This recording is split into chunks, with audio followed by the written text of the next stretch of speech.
This week on the agenda, the longevity challenge, how to cope with the impact the ageing population will have on the global economy.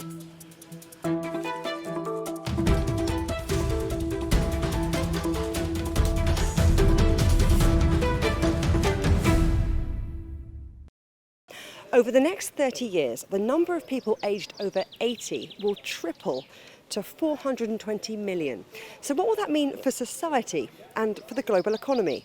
Here at the World Economic Forum Growth Summit 2023, I spoke to Christian Keller, Chief Economist of Barclays, Lynda Gratton from the London Business School, Pearce from Mercer, and Gog Soon-Joo from SkillsFuture Singapore.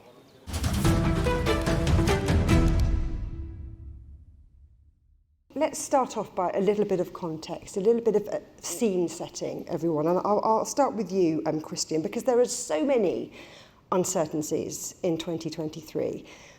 We're still recovering from the pandemic. There are conflicts, from Ukraine to Sudan. We have a refugee crisis. We have a cost of living crisis. We have this crazy high inflation.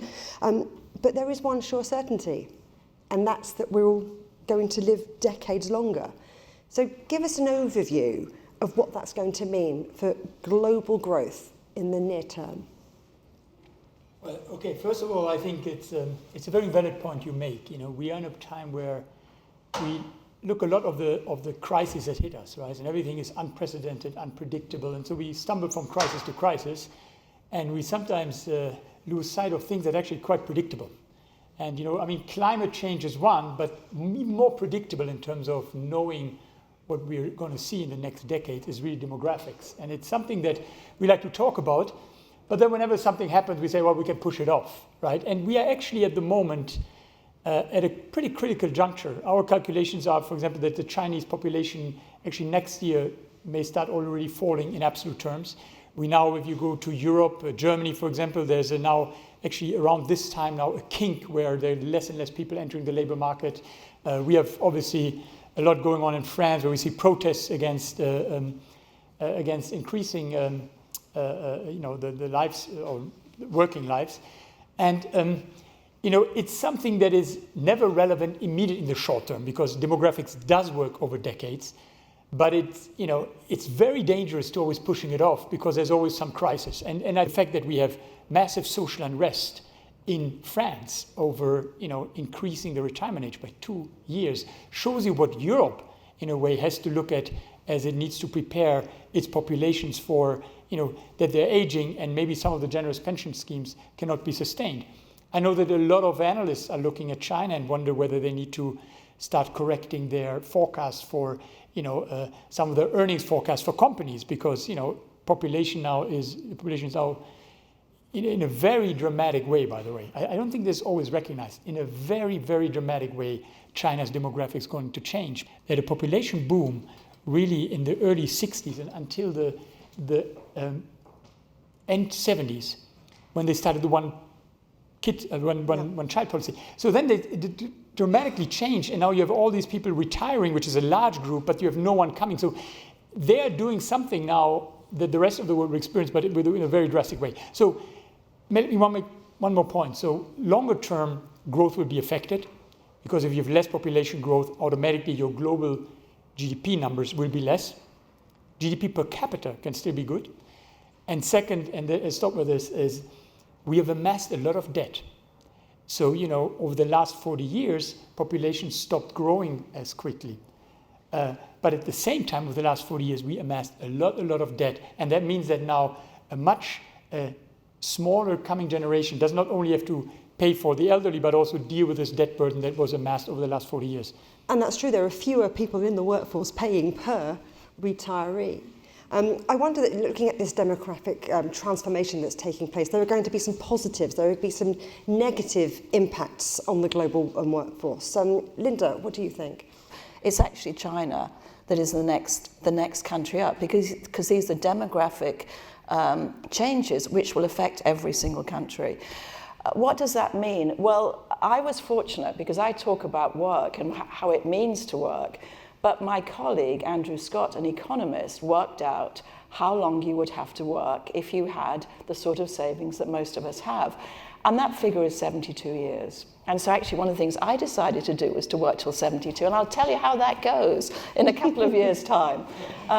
But then what happens is once you say, well, I'm going to work till 72, how do you feel about that? And of course in Singapore, that's exactly what you're now talking to your citizens about. Everyone says, well, I can't possibly have the traditional full-time education, full-time work, full-time retirement, because you can't retire at 60 and live to 90. Well, apart from the financial aspect of it, how does it feel just from a social relationship aspect? So then we began to talk about something that's become quite important, actually, the idea that you need a multi-stage life. You need a life where you move in and out of different types of work at different stages, much more individualized. The three-stage life is very much around age cohorts. You know, if you knew somebody's age, you knew what stage of life they were at.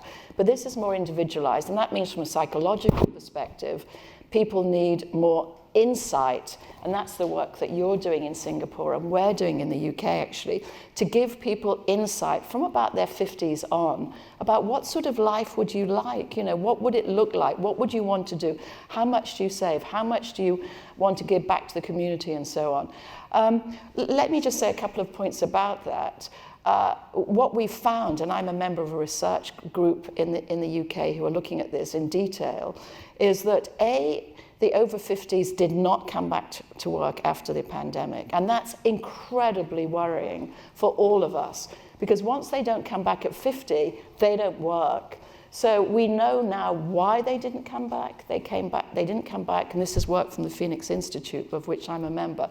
3 reasons. Number 1, they were ill. And that says something about the health system, and I know you and I have just spoken about that in Singapore, which is very much more focused on health than it is on illness. Number 2, they're looking after somebody, they're caring for somebody, which actually in some cases is a grandchild. It's not always an aged parent. Number 3, and this is particularly so in the UK, they don't like their job. So this really also plays into the whole issue that we've been focusing in the WEF on, which is good work. One more thing to say, though, about that group. Let's say at 50 you wanted to find a new job. So you applied for a job, you know, pretty well qualified. What then happens in that process? Well, what we know happens is that you are discriminated against. We have absolute data on this. That in fact, I have said publicly before, I'll say it again, that age discrimination is worse, in my view, and I speak as a woman, than gender discrimination. Horrible stereotypes about what 50-year-olds are like, and what 60-year-olds are like, and what 70-year-olds are like. So the point I would like to make in this panel today is this is a multi-stakeholder issue. You know, governments have to move, individuals have to move, but importantly, corporations have to move. And there are not enough of you. In fact, there are very few of you who are actively trying to retain and to bring in the over 50s. So my plea to you is, if we want to get over this enormous crisis which we've described, you have got to start actively employing people over the age of 50. I want to talk about the corporate side of things in a moment, but you were bringing in Soon-Joo, so I want to talk to you because there are different approaches, aren't there, from country to country, from region to region.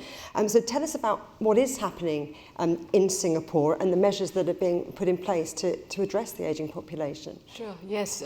We are very cognizant of the ageing populations, and we're taking really important steps. So I'll just highlight 3 key points. Redefining healthcare, not to treat people when they're sick, but now we are moving into healthier SG. Healthier Singapore means we have to take care of our health ahead of time, and that means we not just have long lifespans, but long and healthy lifespans. I think that about the total wellness. So focusing a lot on shifting from sick care to healthcare, real healthcare and well-being. That's number 1, redefining healthcare. Number 2 is about redefining lifelong learning.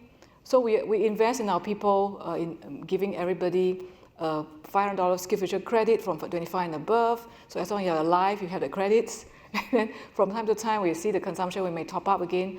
I think that allowed people to take charge of how they want to see learning, how they want to readjust the kind of job role they are into something else. So the kind of adjacency, how they move across. So the lifelong learning will allow them to move in tandem of their life stages in terms of career. I think the third part of readjustment, I would say, is about redesigning workplaces to help people stay longer. So we have some success story among Singapore companies like our Sets Kitchen, which is the catering kitchens in the Changi Airport. They redesigned the whole workplace so that their 70-year-old can continue to stay in the job. Instead of asking them to carry heavy crates of potato, there's a robot that follows them. So the robots will carry the potato to the right place and then unload it, and they can continue to do the work. So the companies are adapting their workforces to accommodate the older population. But I wonder if it's sort of feeling as they go, or whether it's something that's now becoming more ingrained in the way they do business. Graham, let's bring you in. I mean, are companies listening? I mean, have retirement systems and setups and pensions changed in line with this demographic transformation? Not yet, is what I would say. So if we went back a few decades, we had, in the developed world at least, a predominance of defined benefit pension plans. And what I mean by that is that people were promised a set amount of retirement income, usually linked to salary, that gave them an adequate retirement income after a full career. Gradually, due to more tight funding regulations, which created more cash volatility for sponsoring employers, and also accounting standards that required those assets and liabilities to be marked to market at regular intervals, that caused tremendous volatility of financing of those plans and has pushed virtually all companies in the private sector towards what we call defined contribution plans, which is where you pay a set amount of contribution into a pension plan each year, and then the individual typically is responsible for managing that and choosing how it's invested, and ultimately the benefits that will be provided are just what that pot of money provides when you need to take it. So you've moved away from this, what's almost like an insurance of an adequate retirement income, into something where your retirement income is just going to depend upon how much you've saved up and the financial conditions at the point at which you retire. So there's a lot more volatility in that. Much more recently, we've seen some of the more progressive companies starting to think about introducing minimum standards. So we've seen the talking about living wage and looking at how much you actually need to earn in order to be able to live, to provide basic level of income to live adequately, or you could set that at a different level to maybe allow you more freedoms, the ability to eat out, the ability to go on holidays, for example. So companies will look at the different levels of income needed and try to target a living wage. Some companies are now looking at living pensions as being a target. That, I think, at the moment at least, is proving challenging, because the one thing that everybody underestimates is the cost of providing an adequate retirement income. And if you think about what we've just discussed here, if you're going to work for 35 years, say, or 40 years, and be in retirement for 35 or 40 years, and you earn on your investments, you manage to keep your investment up with real salary growth, if you're paying in for the same amount of time as you're going to be taking money out, actually, if you pay 5% of your salary into a pension, you can expect to get a retirement pension of 5% of your final salary, which is probably a lot lower than what people think they're going to get from that money. And that's a ticking time bomb, when we talked about time bombs before, that I think is yet to be addressed. So, and there's a resistance, isn't there, in many places to having to work longer, even though, because we're living longer, might be living healthier lives, with companies and governments focusing more on well-being.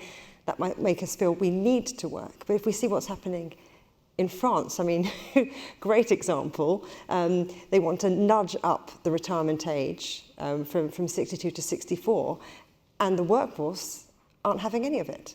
Something I looked up, because on the question on France, it's just, one has to just realize life expectancy. This is a global number. Imagine this is a number that includes developing countries and everyone.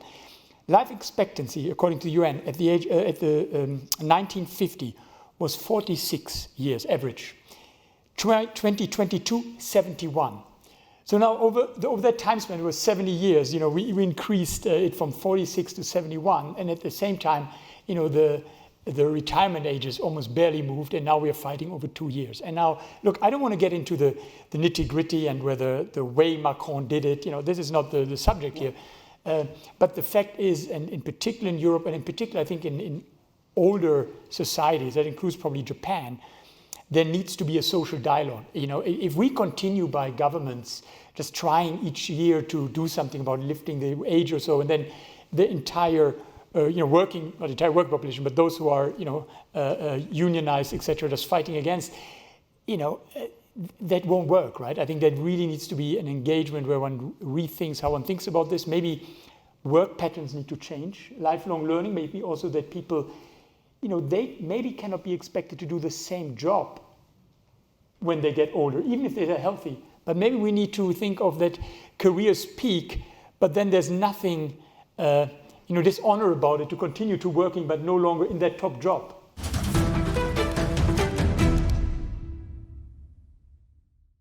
Still to come here on the agenda, more on the longevity challenge, what businesses are doing to embrace an older workforce.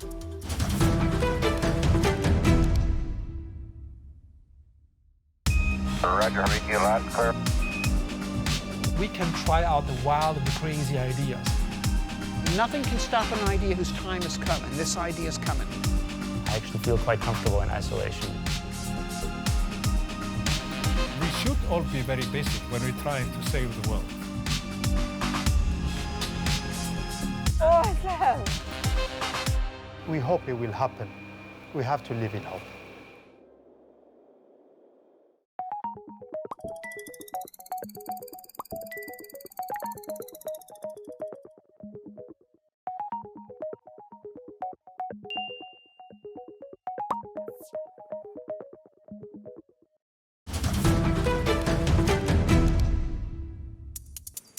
Welcome back to the agenda in Geneva, and we can return to our panel looking at the global economic cost of an ageing population. So, Graham, we're talking here about how important it is to adapt policies and rewrite the system. All of this makes sense on paper. So how do you then get that everyone mobilised to do something about it rather than just talk about the problem? Well, I think at the end of the day, whether you talk about governments or whether you talk about private corporations, it's all about the business case. So companies are going to do this. They're going to invest in keeping workers productive for longer if they can see a return on it. And maybe for exactly the reasons that Christian's just outlined about the fact that in so many countries we're going to see far fewer people entering the workforce in the next few years, maybe that will provide the drive for companies to actually invest much more heavily and really make a difference in actually keeping people for longer and making sure that the jobs can be adapted to suit what people aged over 50 are looking for. Because as you said, Lynda, too many people are leaving the workforce because they actually don't feel that they can cope well in the environment that they find themselves in. There have been some pilot schemes, though, haven't there? I mean, maybe you can talk us through some of these with some companies that are not sitting still, that are changing the factory floor. Most companies are sitting still. I mean, honestly, it was interesting. I talked to a very, very smart CHRO this morning who said to me, it's very obvious, Lynda, that within the next 5 years, we will have a major skill shortage in Europe. And I said, have you thought about the over 50s? He said, no. Well, he didn't say no, but which companies are focusing on the over 50s? Have you got some examples in Singapore? Have we got some examples in Europe? I mean, I could give you examples, and they're the same old examples. BMW have changed their factory so that it can accommodate people over the age of 50. Quite a lot of retailers actually are beginning to work with the over 50s because, I mean, clearly when everyone ages, your consumers age, and consumers would like, if you walk into a B&Q store, which is one of the sort of stores in Europe, which sells, DIY stuff, you'd like to potentially to have somebody of your own age giving you advice. So retail has been pretty good, actually. Manufacturing has been pretty good. Professional service firms have done very little, I think, although they are saying they are. I really am being honest here because I'm a academic, so it's easy for me to say what I see really, and what I observe is, frankly, we're just not doing enough. We're not doing enough, and we need to do what governments need to do what Singapore has done, and companies need to completely re-evaluate their whole talent pipeline and ask themselves, are we discriminating against people over the age of 50? It may be actually, by the way, that governments move on this. Governments might decide that that discrimination against age is as bad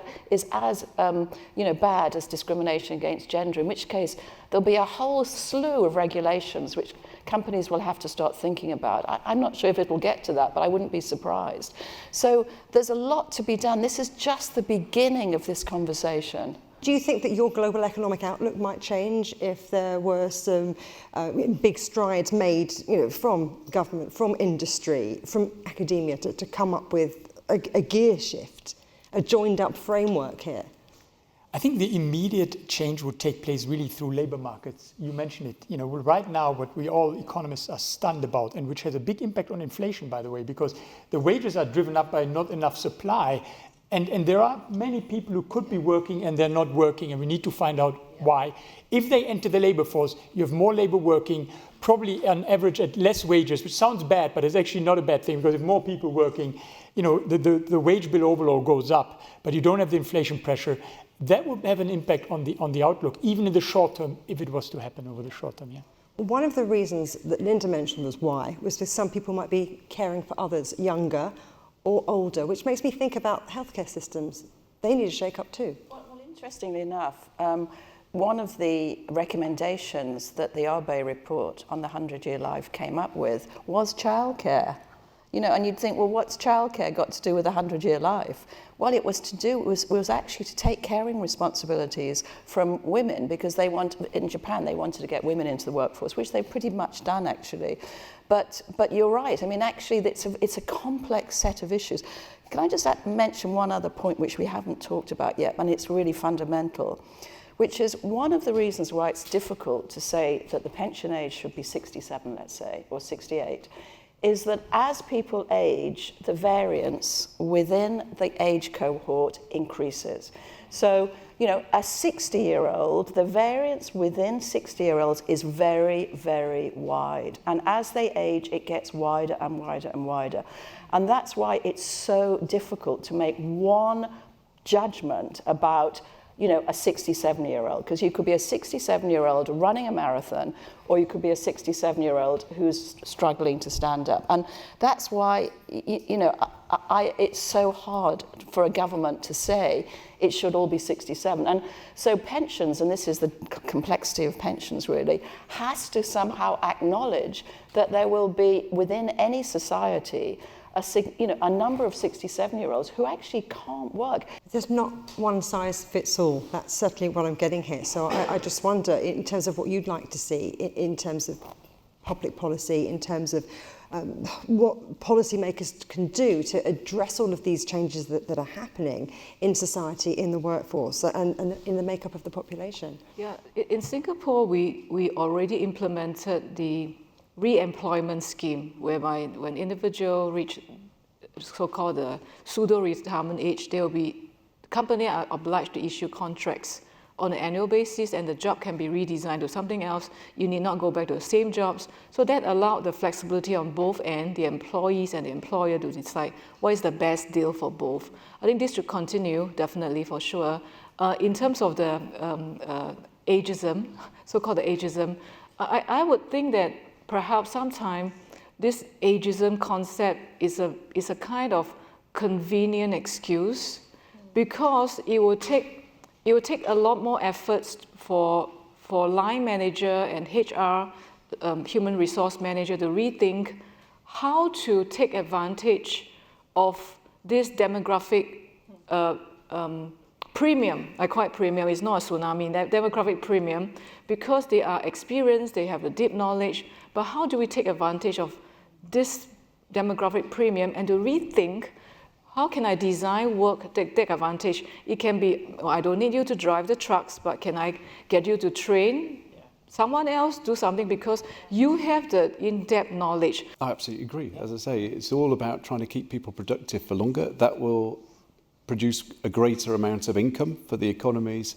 that we're representing here. And what we need to also do is realise that we can't carry on with this idea of a fixed retirement age and a retirement income from that point to expect to have enough for everybody at that point onwards. That we have to recognise the diversity. We have to recognise that there will be some people forced to retire much earlier due to ill health or due to the nature of their job or a combination of them both, that will need support earlier, and there'll be some people who can actually afford to provide for themselves for much longer and save up and may need a lot less assistance. I want to go around the panel because taking in all of the things we've said here and just think, gosh, if you could go back in time and give advice to your 20-year-old self, what would it be in terms of preparing maybe yourself for retirement or maybe becoming a campaigner or maybe trying to set some steps in motion? Now, I know you said you think that people at school should learn more about annuities and know more about personal finance. What would you tell your 20-year-old self, Christian? Know the simplest math of interest, compound interest, and annuities maybe a bit far, but like have an idea of those concepts. The power of time, I think that's important, and aging is about time, right? What compounding does, I think that's one. And second, when I hear about the differences, the variance of how people in what shape people are when they get old. I mean, a lot of this is determined at a young age, right? So I will not become like giving it health advice here, but I will tell my children to be careful. That health is not something to think about only in your 20s, and you can do a lot. But a lot of the things that people suffer later are probably often have to do, if they're not genetics, with how they live at the younger age. And I think there's a growing, there's a growing realization of that already among the younger. So become financially literate, but also focus on that well-being before it's maintenance, or rather than repair work that's going on. Lynda, how about you? Well, I would like Christian. I would talk about time, and I think when you're young, it's very hard to imagine that you have a whole life ahead of you, and that you can actually move time around. You don't have to do everything all at once. And the idea that you could actually take bits of what you want to do and be and move them forward or even move them back. So what I certainly do with my MBA students is help them think about their whole timeline. And obviously try and find work that they love. Because if you love what you do, then you're more likely to carry on wanting to learn, because being a lifelong learner is just such an important part of having a good life. And what did you think you'd do? I mean, if you're thinking too that people in government and organisations are trying to deal with the now and changing things for the future isn't necessarily top of the list. I thought it's quite important that we talk about from young, at 20, we know about financial literacy, invest for our future, our well-being literacy. And I thought there's one more thing that today, not every one of us are aware of, is the skills literacy. Is what do we have as we go around participating in activities. It can be school sports, it can be something competition, it can be things that we like to do, but what is that accumulated skills literacy? So it's like you just imagine we have a Lego bricks, we keep accumulating Lego bricks, but today we need to make it more evident and more aware of this skill literacy so that we can always reassemble ourselves for different parts of life. So I would add on skill literacy as an important thing. Well, I'd like to say thank you to our audience, thank you to everybody who's taken part, and thank you very much to our panel. So much to talk about. Yeah. I think these conversations are going to disappear into the corridors of power, and we'll be continuing this for much longer. Thank you. Christian, Graham, Lynda, and Soon-Joo, thank you very much. Thank you. Thank you. Thank you.